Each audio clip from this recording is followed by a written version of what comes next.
Ladies and gentlemen, thank you so much for joining me today. I hope we are doing really, really well. I hope we're staying safe, washing our hands, all that kind of shit. Today, we are doing top 10 books that will expand your mind. This list was actually really, really difficult to pick, just because there's so many, and this is going to be a continuing list, and this is by no means definite. This is just books, in my opinion, that will get you to look, think, feel, anything in a slightly different manner, or expand, i.e. what's in the title, the way that you think, so you can incorporate these new lessons and grow as a person. So I think they're, well, not necessarily grow as a person, but it could be anything from myths, stories, magic, anything in between. So really excited to do this list. Very, very, very excited. But before we jump into it, some really exciting news I'd like to share with you guys. Ghost of Tsushima is coming out with an online mode. Now, this mode is separate of the actual main open world campaign. And from what I've heard through the news sources is you will be playing 4 classes that were legends. And what the devs have kind of let loose is that it's going to be set in a much more kind of fantasy setting, much more of a kind of like out there setting. So I'm kind of joining the dots together. So thinking maybe horde mode, maybe some survival mode, maybe some PvP, and you can choose from 4 classes. As far as I can tell, you've got Ronin, Samurai, Assassin, and Thief. The last one might be wrong, I'm not 100% on that, but it's coming in fall 2020. How exciting is that? So you'll be able to play Ghost of Tsushima with your buddies. Like, that's fucking awesome. That's what it needs, and I'm so excited to be able to share that with you. So I'll cover that more as more details come. I might end up doing a video, but yeah, well, that was really cool. Let's jump into our list now, which is very, very cool. Now, so number 10, it's 2 5s, obviously. Ooh, drummer counting, is Bullfinch's Mythology. Now, this is a really, really old school kind of book on mythology, obviously. So it's kind of the standard, and there are a few different editions out, updated and all that kind of stuff. This is extremely thorough. So if you like your history, and if you like your history dipped with a little bit of fantasy, and it's an amazing way to see through the eyes and stories and poems of how people used to communicate. And what's so important to me about myth is I think myths hold a lot of the teachings that us as a collective humankind, that they actually store them there. So myths are a lot more than we put value to them, I think. So I'm very, very excited to talk about this book. Now, one of my favorite myths I've actually marked here is, so I actually didn't realize until kind of digging into this book how much myths are related to King Arthur. And not only King Arthur, but King Arthur's court. And now when I say King Arthur, usually people think Britain and England and that kind of stuff. Not the case. King Arthur, I actually think he was a metaphor for, like, he may or may not have existed. Like, I'm not gonna, like, I think he did, but, who knows. But I think at the very least he was a metaphor for unifying the United Kingdom back in the day. Unifying England, unifying Scotland, and unifying Wales and Ireland and all that kind of stuff. The reason I kind of suspect that is there is a book, or there is a piece of myth or poetry called Kilwich and Olwen. I've already pronounced that wrong. But this is a story, essentially. This is the Avengers, essentially. So you've got, so how do I put it? The story is, a man falls in love with a lady. The lady wants to marry him, but turns out her dad's a nasty big fucking giant with magic powers and all this kind of shit, and says, yeah, you can marry my daughter, but you've got to do these 10 impossible tasks. And the dude's like, I'm the cousin of King Arthur.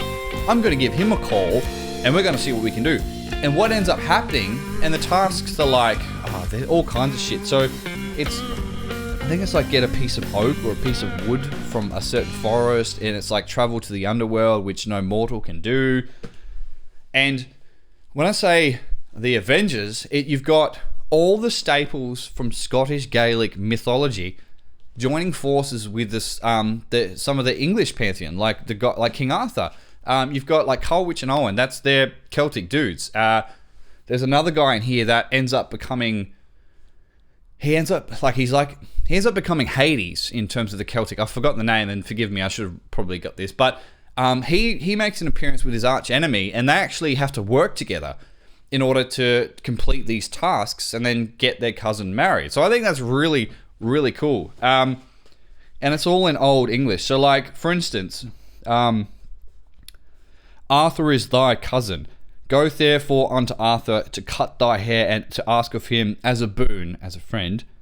And the youth picked up from weth upon steed he laid, 4 winters old, firm of limb, with shell-formed hoops, having a bridle of linked gold on his head, and upon him a saddle of costly gold as well. There you go. Absolutely crazy. Couldn't recommend it enough. And it's a good read if you're bored, if you want to kind of, want to learn something new. Bullfinch's Mythology. This is number 9. So this is Fabric of the Cosmos. This is a book you can pick up from anywhere from $9 to $12, and it's extremely thorough. It's by the artist, by the author Brian Greene, and if you can see the colors, it's a Penguin Classic, so it means it's going to be ultra cheap. This book, it goes from everything about string theory, and it talks about entangling space, and it talks about different theories, and especially about time and quantum mechanics. So if you're into that kind of stuff, have a look. It talks about brains as well, BRANES. It's a theory about how you've got different like multiverses, essentially like sheets of glass that are kind of linked by this string theory. So very, very full on. The terminology is quite in depth. Absolutely awesome. Obviously take it with a grain of salt. But yeah, could not recommend this enough. If you're in for a really intellectual read, check it out. Fabric of the Cosmos. Now jumping from like science, full on facts and stuff, going into a world which is a little bit different. This is the Golden Boar. I always sound like Scooby-Doo. A boar. This is a really interesting read, and it's for all you guys who are into law, who are into, when I say law as in like, not as in like law as like a practicing lawyer, but as in terms of like the law behind certain secret societies, some really old church stuff, but it's also a collection of all kind of shaman stories of what like ancient and indigenous tribes would do. It actually talks about some of the indigenous stuff here, which is amazing. And it also, when I talk about this stuff, it's like a psychological process as well. And the author is G.J. Fraser, who's quite renowned in this field. This was written back in, I think, the 19th century. It's 1922 this was written. The language is obviously a little bit old-timey England, but still holds up. I don't think I've come across a comprehensive collection of stories, myth, and other kind of occultish stuff that actually come from indigenous or native people, which is really cool. Now, some of the language you need to kind of take, when I say take with a grain of salt, they'll kind of talk about primitives and stuff like that. So you just got to kind of glaze over that. But amazing. A very, very thorough read. And if you're into this kind of stuff, definitely recommend it. Just be a little bit careful, Yeah, moving on. Alrighty. Now, this is our number 7. This is for the motherfuckers out there who want the deep dive, who want to really jump into a world that's completely and utterly original. The lore is centuries. Like I'm still trying to get my handle on what the fuck is going on in this world. And obviously, it's Lord of the Rings. Now, people, movies. This is incredible. And I can hear, how is this going to expand my mind? many ways. Now, not only is the language within this, like the style what J.R. Tolkien used, is incredibly difficult to understand. So it's a bit of a language test as well.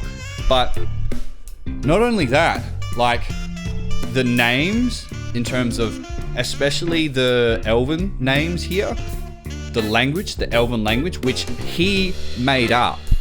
So a bit of history behind J.R. Tolkien is he was a linguist, obviously, like, and not only a linguist, but like very highly regarded. I think he worked at Oxford or something like that. So he knew his shit. He studied Finnish, Icelandic, a whole bunch of languages, runes, like Viking runes, was fluent in them, and then coagulated all of these languages and then put them into a new language. Like, I don't think there has been, well, there obviously, but a book that has had such a cultural impact.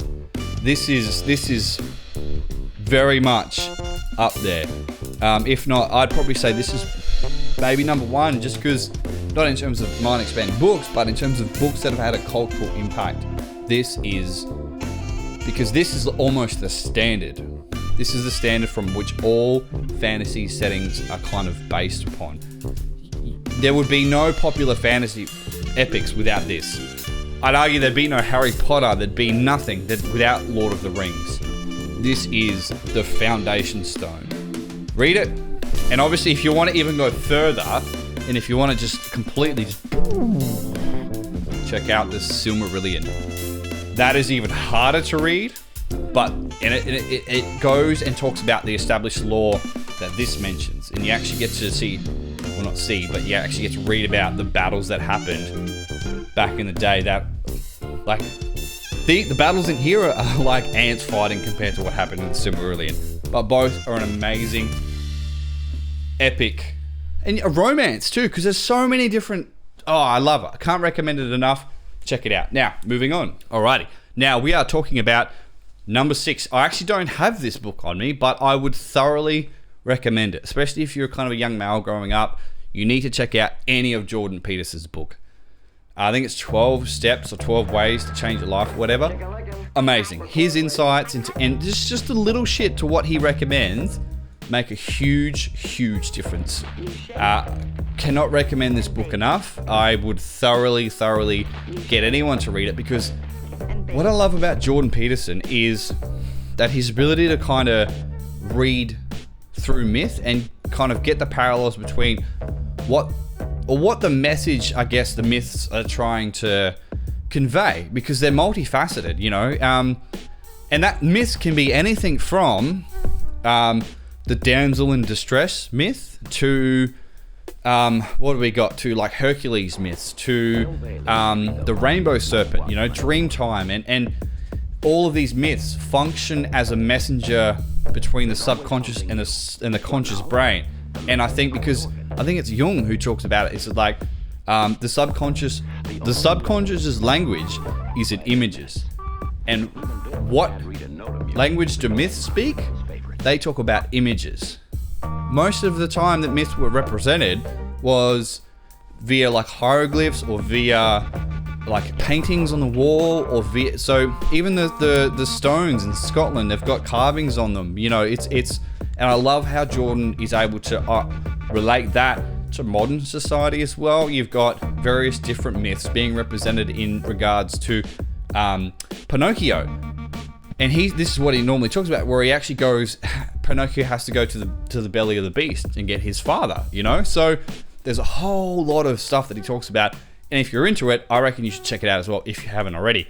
Yeah, there you go. Now moving on, the top 5 in this. So this is the definitive book on body language, written and it was co-written by Alan and Barbara Pease, P-E-A-S-E, Pease, whatever. These two are some like the founding members when it comes to body language. These guys, they wrote the book on it.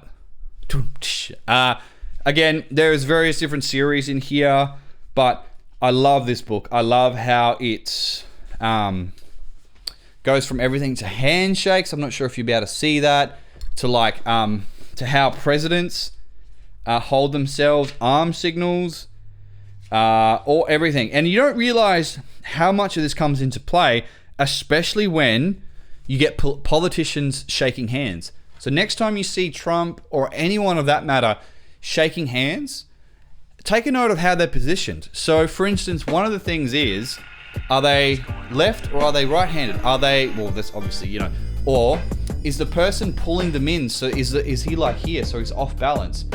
How they sit is also another one. So the most famous picture, I might even try to edit this in, is where, I think it's towards the end of World War II. We've got Stalin, Churchill, and I think Roosevelt, one of the US dudes, and they're all sitting together. But notice how they're sitting. Some of them have got their arms crossed, some of them are like that. Some of them have actually got their hat over their groin, you know? So and politicians now are so versed in it that you actually see, so was it Yasser Arafat and I think it was another dude in the Middle East, they actually have little scuffles and you kind of go, what the fuck are they doing? But it's all about who can get the better body language in a photo opportunity. So next time you take a photo, keep that in mind. Make sure you know, big. But anyway, if you want to read more on that, definitive book on body language, or the definitive book of body language by Alan and Barbara Peace. Enjoy it. It's awesome. Number 4 is Miles Davis's autobiography. Now, the reason I've put this in this category is not only does it expand your mind in regards to how he lived and how fucked up his life was, but also what he went through, how he changed music 3 or 4 times completely. When I say like jazz music, he was one of a kind.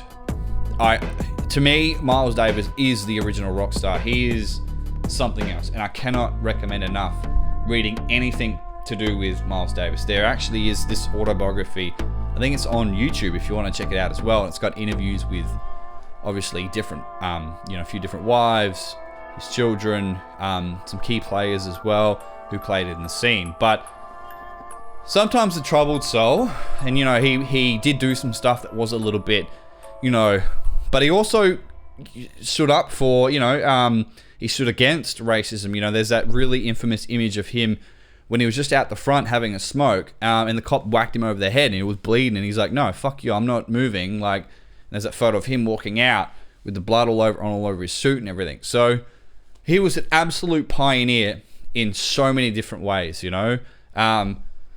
Again, do I condone some of the actions that he's done? No, but I can look past that and appreciate what someone like Miles brought to this world. We should never forget that, I cannot recommend Miles Davis enough. He's a bit of like a spirit animal for me, so I can talk about this motherfucker all day. And the jazz dudes as well. Elvin Jones, Arch Roach, Max Roach, Art Blakey, all those dudes, troubled, but next level. Anyway, moving on. I gotta keep it on because I am running out of time. I've spent too much time fucking around here. So let's keep moving. This is number 3. This is Marcus Aurelius's Meditations, a very, very slim book, but the knowledge inside of here has been quoted for centuries. I debated a long time to figure out what was going to be my number 1. It was quite difficult. So I know we're up to number 2, but again, it is The Portable Young. It is a condensed version of Carl Jung's essays with a foreword by, who's the fella? Joseph Campbell. So Joseph Campbell in itself is absolutely legendary. He's a very, very prolific writer on myths, and I think his book is The Hero Face or The Mask of the Hero. You guys need to check that as well. But this dude, Carl Jung, again, set the precedent and the foundation for different types of learning, how we as humans learn. He put forward the argument about the collective unconscious. Him and Freud, whatever, both agreed. Well, actually, no, they didn't. So he was the main proponent that the subconscious has a lot more to offer than what we think it is. And he kind of suggested that it's not just a waste bin, but actually there are different layers to this subconscious that affect us as humans. And sometimes we can get trapped in these layers or in dreams and stuff like that, and it can affect us physically and emotionally. But some of the works here, and I cannot recommend this enough, you know, and one of his sayings, it's so prominent now, I'm just trying to remember it. It's something about,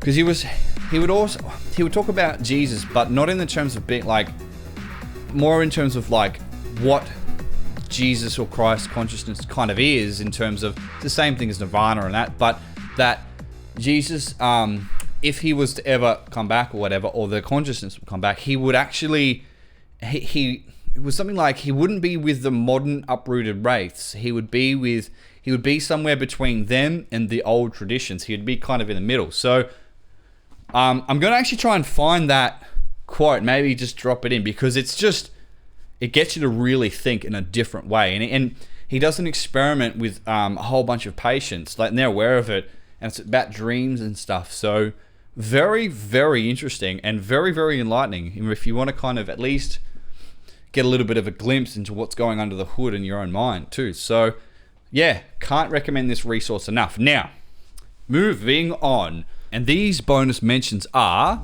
you've got the Hiram Key, which is written by a Freemason or Freemasons.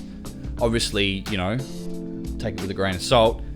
But you actually get an insight into what and how the Freemasons kind of roll, what they do, and there's some really cool images here. Obviously, not everything is going to be talked about, because they are a secret society. So if you do want to learn more, I guess fucking join them, or, I don't know, Google the shit. But really, really awesome. Another bonus mention, which was a top contender in this list, is Dante's Inferno. The reason I say this is a mind-expanding book is because it's multifaceted in what it does. It's obviously, it's a poem, right? But it's a poem set as a story, and there are like so many intricate details that you kind of go, wow. If you were like coming from a Jungian point of view, the 9 circles of hell would represent the 9 circles of within our mind and how deep we can go. And you've obviously got different things to represent that, which is actually quite interesting. But anyway, check it out. Dante's Inferno is Siddhartha by Hermann Hesse. This book is thin as, but you can read this 1,000 times and get a different message from it every single time. Even the same message is essentially. So this book is, it's about the journey of Siddhartha, who becomes the Buddha. And it's not, how do I put it? It's not like ultra romantic either. It's not like that he, you know, it's actually extremely human. And that's what's so beautiful about this. It tells the story of a human who's able to kind of ascend that, which is, but in a way that's, I don't know, it's not bullshit. I don't know, the way it feels very authentic from a German author. That's like, some of the writings in this is incredibly, incredibly beautiful. You know, like here, on the same day, Siddhartha informed the eldest Samana of his decision to leave him. He told the old man with the politeness and modesty fitting to young men and students. But the old man was angry that both young men wished to leave him, and he raised his voice and scolded strongly. Govinda, Siddhartha's faithful sidekick, was taken aback, but Siddhartha put his lips to Govinda's ear and whispered, "Now I will show the old man that I have learnt something from him." How awesome is that? Really check this book out. It's, again, I know it's really small, might be hard to get, but do it. Amazing. I have to wrap it up here, guys. Sending much love. Peace out.